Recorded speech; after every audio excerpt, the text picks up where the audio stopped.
Petite vidéo nocturne, hein, je profite de mes insomnies pour créer. Et donc, aujourd'hui, il y a eu une manifestation très importante en ce 11 février 2024, si ma mémoire est bonne, pour les femmes, pour lutter contre les féminicides qui sont, c'est vrai, dans une certaine augmentation. Mais j'ai un peu l'impression qu'on prend le problème à l'envers. Grande cause, c'est le féminicide. Alors que plutôt le féminicide serait plutôt la conséquence de problèmes multifactoriels qui amènent au féminicide. Et que donc, tant qu'on ne réglera pas les causes une à une, les différentes échelles de causes, est-ce qu'on arrivera à un résultat satisfaisant? Déjà, la première cause, c'est la question de la justice. Je pense à l'heure actuelle que la justice est malade en Occident. Elle n'a pas les moyens de condamner réellement et comme il faut les personnes. Quand je parle de moyens financiers, idéologiques, moraux. Il y a toute la question des rapports entre l'homme et la femme. Il va falloir à un moment réellement se poser la question. Les rapports entre les hommes et les femmes sont défaillants, sont inopérants aujourd'hui. On est dans une société capitaliste libérale qui a favorisé les libertés des individus, mais qui a aussi favorisé la compétition entre les individus. Et donc, les grands ensembles, comme on les connaissait dans les sociétés dites traditionnelles, sont aujourd'hui littéralement niqués. Niqués. Il n'y a plus de coopération entre l'homme et la femme, il y a une compétition, même à sein même du couple, qui peut amener à des violences.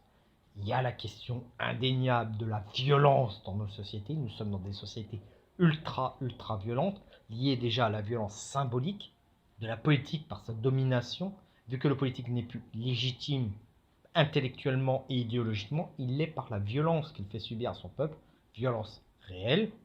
Coucou le Sénégal, coucou Israël, ou coucou comment on réprime les manifestations en France, ou symbolique par la violence fiscale, par la violence des propos et des attitudes. Coucou 49.3, coucou je passe une réforme alors que les gens n'en veulent pas, pour vous la foutre dans le cul. Il y a aussi toutes les questions d'une société qui est brisée. Dans une société qui fonctionnerait normalement, le mariage est une valeur importante, la femme est mise sur un piédestal parce qu'elle est celle qui donne la vie, elle est la chef de famille. Aujourd'hui, comme tout le monde est au même niveau, tout le monde est égal, et la famille, on a tout déconstruit, l'homme, la femme, à force, le sacré devient plus sacré, même devient limite impur. Et donc, voilà. Est-ce que cette sacralité, si on remettait le côté sacré de la femme dans le couple, dans la société, tant celle qui donne la vie, celle qui est le métronome dans la vie, est-ce que ce ne serait pas mieux? Et puis ensuite, il y a la question des hommes. La question de la masculinité, qui certes a été déconstruite, c'est bien qu'on n'ait plus des hommes comme avant, mais pour déconstruire, pourquoi? Là est la question, et on déconstruit, d'accord, mais est-ce qu'on ne voudrait pas mieux reconstruire quelque chose? Ensuite, bon, il y a toute la question des couples multiculturels. Il est indéniable qu'aujourd'hui, dans une société mondialisée, on a des blancs avec des noirs avec des blancs, des noirs avec des arabes, enfin, bref. Et est-ce que dans une société malade, est-ce que diverses sociétés peuvent arriver à cohabiter sans se foutre sur la gueule? Et se foutre dans la gueule, ajoute à tous les niveaux, que ce soit entre les peuples ou entre les amours. Ça pose la question. Est-ce que le multiculturalisme est viable? Est-ce que le multiculturalisme dans nos sociétés, dans l'état actuel de nos sociétés, est viable? Enfin, il y a tout le primat économique. Nous sommes dans une situation de crise économique sans nom. Est-ce que les tensions économiques ne se retrouvent pas non plus dans les couples? Ça veut dire, comme toujours, des réformes à diverses échelles. Parce que c'est tellement facile de dire, ah gros, il y a des femmes qui meurent sous les coups des hommes, mais il est bien plus difficile de remettre en cause tous les modèles qu'on nous fout à travers la gorge depuis des années et des années et des années. Il va falloir littéralement repenser la société pour refaire société, pour refaire corps commun, corps ensemble, pour éviter d'avoir des corps froids. l'Amérique. Au début du 19e siècle, les États-Unis sont le seul pays indépendant sur le continent américain. Au nord, les colonies du Bas et du Haut-Canada sont britanniques comme celles du bord de l'Atlantique. Au sud, l'Empire espagnol contrôle l'essentiel du sous-continent à l'exception du Brésil. Portugais. Et bien que très affaiblie, l'Espagne semble encore une puissance mondiale. Dans cette situation, la République américaine tire un incontestable prestige et est désormais le seul pays doté de ce régime à attirer de ce fait de nombreux exilés suite à la guerre et aux révolutions en Europe. Dans la première moitié du siècle, les Américains sont particulièrement concentrés sur le développement de leur économie. Le coton, dans le sud des États-Unis, par une population esclave, constitue leur principale exportation. Dans le même temps s'effectue la conquête de l'Ouest, aux dépens de voisins les plus faibles. On parle du génocide indien. La toute jeune République mexicaine doit ainsi en 1848 céder aux États-Unis la moitié de son territoire et les Canadiens sont inquiets des ambitions continentales de leurs grands voisins. La République américaine est devenue démocratique dans les années 1830, ce qui renforce sa renommée, souligné par Tocqueville de la démocratie en Amérique, un livre dont je vous conseille la lecture.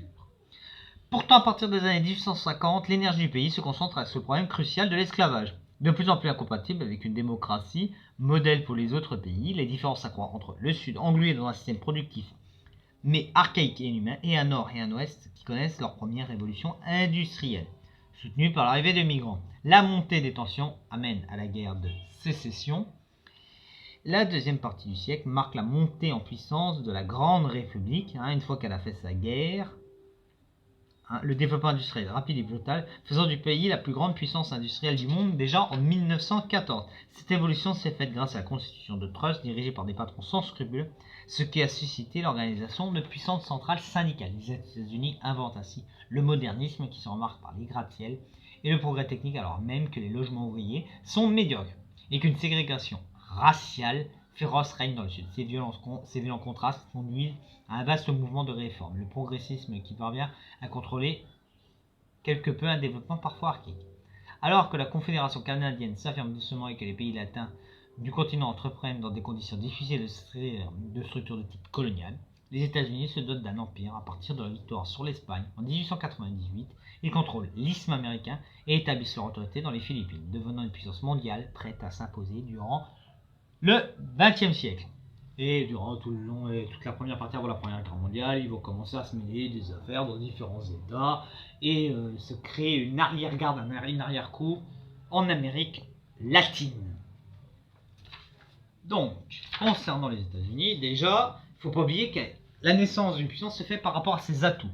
13 colonies qui déclarent l'indépendance en 1776.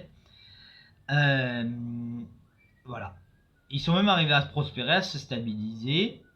On a créé 18 États en 1810 avec une population de 5,3 millions. Le développement du pays garantit le succès de la République qui va connaître un épanouissement démocratique. À partir des années 1820, le suffrage encore sociétaire devient peu à peu, État par État, universel et en 1828, près de 60% des citoyens ont voté lors de l'élection présidentielle.